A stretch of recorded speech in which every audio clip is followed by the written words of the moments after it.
Kediri. Polisi menggerebek sebuah panti pijat dan spa di Kediri.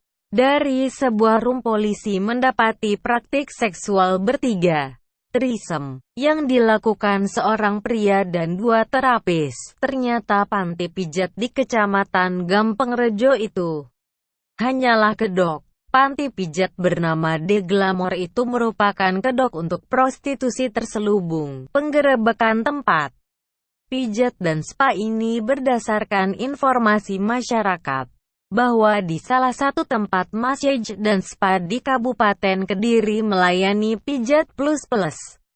Ujar Kapolres Kabupaten Kediri AKBP Roni Faisal Saiful Faton kepada wartawan Jumat, tanggal 2 Agustus tahun 2019.